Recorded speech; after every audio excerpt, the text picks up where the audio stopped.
Hello everyone and welcome back to my channel. Today I'm going to show you how I made this cake.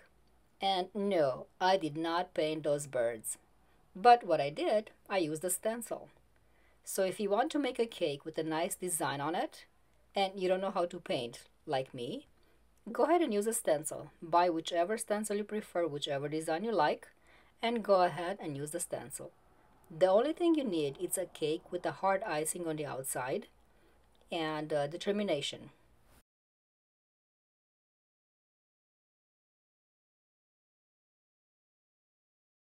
First thing I'm going to do is I'm going to sift the dry ingredients. Over here I have 3 cups of flour. To that I'm going to add 2 teaspoons of baking powder, 1 teaspoon of baking soda, and a little bit of salt. And then I sift the whole thing really well. And then one thing I'll also do, take the whisk and then run my whisk through the ingredients, and then I'll set it aside. In this bowl I'm going to mix 100 grams of butter with a cup and a half of sugar. The butter is already softened, so just cream that butter really well with the sugar, and then it's time to add the eggs. I'm going to use 5 eggs. Put the eggs in one at a time, add the egg and then mix it really well, and then add the next one until all 5 are in. The eggs are all in. I just have to scrape the bowl a little bit. The batter is nice and creamy. And now I'm going to add a little bit vanilla, about a tablespoon. And then it's time for the flour. I'm going to start with the flour and end with the flour. I'm going to divide in 3 batches. You don't have to wait, just kind of eyeball it. So fold in the flour, and then it's going to be followed by the sour cream, half of the sour cream, and then continue with the flour, and then sour cream, and end up with the flour. And I'm using a cup and a half of sour cream. Done with that. And now I'm going to add the last 2 ingredients. One of them is 4 cups of chopped cranberries. And then I'm also going to add 3/4 of a cup of candied ginger that is cut in small pieces. And then I'm going to transfer everything into the baking pans. I'm going to use 6-inch baking pans. They are already pre-sprayed.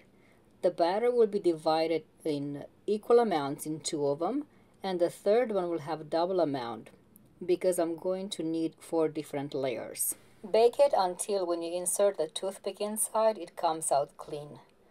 When that's done, you can put it on the rack to cool, as I'm doing right here, and then do the same with the other 2. And while that's cooling, I'm going to work on the cream cheese frosting. So I'm going to start by creaming half of the butter that I have here. I'm going to use only half a pound. The butter is already at room temperature, so it's a little bit soft. I just need to stop and scrape the bowl.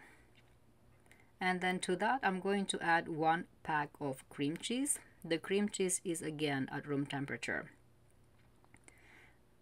And then let's mix them really well to make sure it's nicely combined. Scrape the bowl, continue mixing, and then it's time to add the sugar. I'm going to use only half of this bag, so only 1 pound.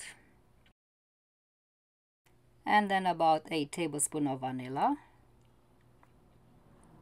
Mix everything very well, and then it's time to transfer everything into a piping bag. I'm going to set this aside, and then the next thing I'm going to do, I'm going to work on the hard icing.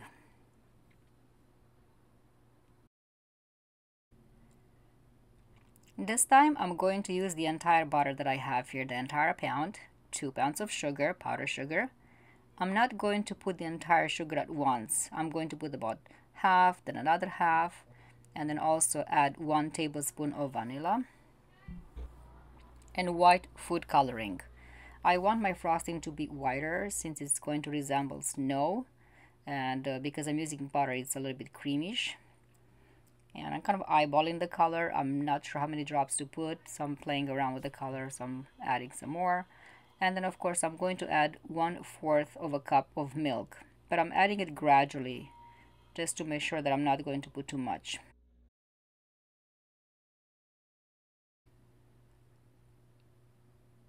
And then the remaining milk. You can always add the milk, but you don't want to add too much at once. You don't want to make it too runny. And then a little bit more food coloring. And now I'm happy with the color. I'm ready to pipe the cake. First, I'm going to take a little bit out, 3 different bowls for 3 different colors. One of them I'm going to color red, one in black, and one in brown. Let's place the remaining icing into the piping bag, and it's time to pipe the cake. I took it out of the freezer, it's frozen, and that's how I cut it while it was frozen. It's much easier to work with a frozen cake. And then I'm going to create a crumb coating, but before that I'm going to put a dowel into the cake to hold it together. I'm going to measure it first and then cut it and then put it in the center. My cake is a bit frozen, so I have to kind of push it down. There we go. I crumb coated it.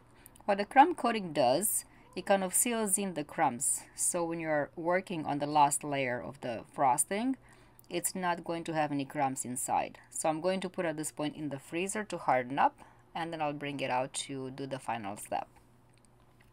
It's out of the freezer. I'm adding the remaining of the icing, and it's going to take me a little bit to smooth it off. I'm using this tool here. It helps me to get this nice sharp corners, edges.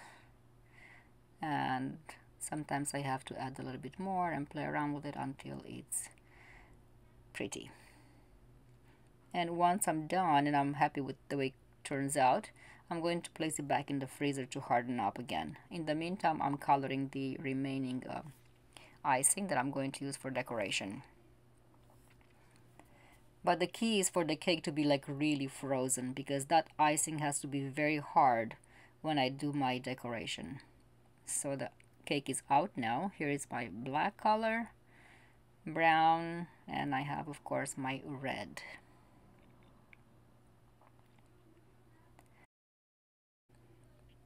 And here is my stencil. I'm going to secure the stencil with some toothpicks. And don't worry about those little holes. At the end you can fill them up with the frosting. And I'm using the spatula to put the coloring on the birds. The top portion of the bird I'm going to color in black together with the tail, and the bottom of the bird will be in red.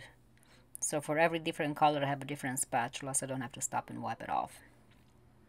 And gently fill in the blanks there. And don't worry if it's not perfect.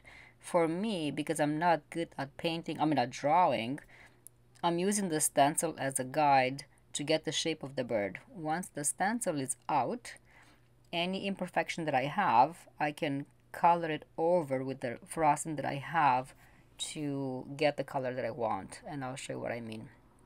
I have a little bit black over the red, not a big deal. At the end I'm going to remove the extra black that I have and I'll add red to it. I'm just looking for the shape of the bird at this point. And continue the same method for the rest of the birds. I kind of like to have different views. On one side of the cake I'm going to put 2 birds. On the other one, both at the same level. Make it a little bit different. And from the stencil I'm only going to use for the birds and for the branch. I'm not interested in putting the leaves because I'm trying to create a winter scene here and no leaves in the winter time. I can only use the stencil on the cake while the frosting is frozen. If it begins to defrost, I'm in trouble. I will not be able to use it. I'm going to create a big mess. So I have to work very fast. That's why I'm not so concerned with the little imperfections, because I can always place it back in the freezer and then correct the imperfections that I have. So you kind of get the idea of what I'm doing. I'm not going to bore you with the way I'm going to color every single bird, but this is the idea. Once I finish coloring one bird, I'm washing the stencil really well, drying it out, and then I'm moving to the next. I'm done with the stencil, and now I'm moving to my brushes. I have a set of brushes that I use for baking only whenever I need to do some decorations. So first thing I'm going to do, I'm going to use the brushes to remove the excess that I have. Like in some areas I put a little bit too much frosting, so I'm going to remove to thin it out a little bit. And then once I'm done removing the excess, I'm going to use a different brush to do the touch-up. Like in the areas where black got over red or red over black, I'm going to touch up with the appropriate color. The brush helps me achieve this feathery look on the bird. You can use the stencil with the airbrushing machine as well, but I don't have one, so for now I'm going to use the brushes and the spatula. And in some areas like here, a toothpick comes in very handy. Whenever I do cake decorations, I always have a box of toothpicks next to me. They come in very handy. I am not that worried about small imperfections here, because at the end, when I put the powdered sugar to resemble snow, that will help me cover up all the areas that are not so perfect.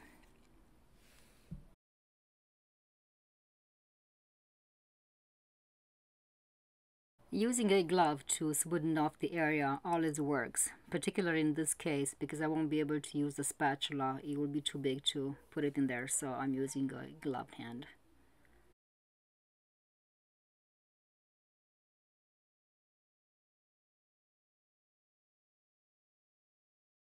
And now it's time for the fruit.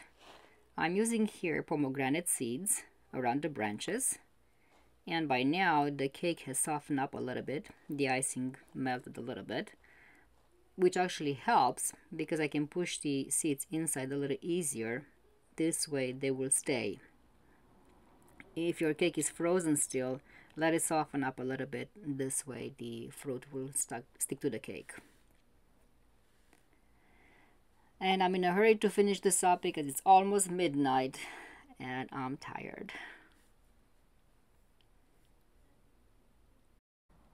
And let's put some fruit on top here. And then what I'll also do, I'm going to put some frosting around the board here to resemble snow. And will actually also support the fruit there. And it's going to give it a better look.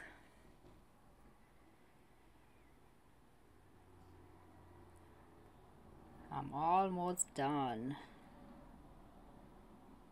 It's been a long day. And the final thing, the powdered sugar. Let it snow, let it snow.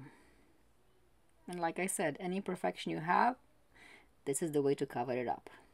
Just blow some powdered sugar on it and you're fine. It will be buried under the snow. Well, hope you enjoyed it. My cake is pretty much done, and now it's time for the last photographs.